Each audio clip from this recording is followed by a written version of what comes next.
kan. Apa sih bedanya budaya minum kopi di Indonesia Mm. sama 28 negara yang lo lihat ini tuh perbedaannya seperti apa aja tuh di tiap negara? Kalau negaranya bukan negara produsen, Heeh. yang bukan produsen kopi sama sekali, mereka ngelihat minuman itu sebagai minuman lifestyle gitu kan. Jadi mereka minum itu tanpa, menurut gua, tanpa ada asosiasi khusus dengan si beverage-nya sendiri. Nggak ngerti. Jadi kayak mereka minum, ya udah antara itu kopi buat bangun Heeh. atau kopi sekedar minum untuk nongkrong di kafe. Untuk gitu nemenin. Ya. Untuk nemenin gitu Oke, kan. ini dari negara yang bukan produsen nih. Betul, dan secara bentuk minumannya itu biasanya lebih ke espresso base, latte, cappuccino, americano gitu kan. Karena mereka minum itu sebagai energizing drink. Oke. Gitu kan. Dibandingkan dengan negara-negara yang juga produsen kopi, Indonesia, Vietnam, Thailand, Brazil, atau negara-negara Afrika.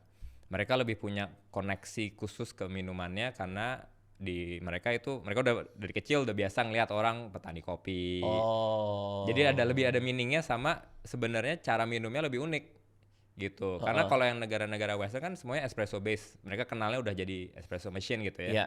Nah, kalau di negara-negara produsen ada yang kayak kita kopi tubruk misalnya. Atau di Vietnam ada Vietnamese coffee gitu kan karena kopinya robusta jadi harus dikasih si susu kental manis gitu. Oke, variasinya lah ya. Variasinya, atau kalau di Ethiopia dia bahkan ada seremoninya. Kalau di Jepang ada seremoni bikin teh, di Ethiopia ada coffee ceremony gitu. Jadi lebih sebenarnya akhirnya culture-nya jadi lebih integral ke masyarakatnya dibanding sebagai minuman kopi. Jadi elevated tuh ya minum Betul, kopi ya. betul. Walaupun kebiasaan negara yang pernah dijajah kayak mereka mereka nganggap cara tradisional kopi itu kurang keren gitu kan. Mereka pengennya selalu yang udah espresso, apa yang udah dicampur dengan ingredients lain. Tapi akhirnya banyak juga orang-orang yang balik lagi ke tradisi-tradisi ini karena menarik gitu kan. Ada yang kalau kita banyak banget nih, ada kopi tubruk, ada kopi kop misalnya, atau di Jogja ada kopi jos yang dikasih sama charcoal gitu kan. Akhirnya ini yang jadi point of differentiation sebenarnya. Oke.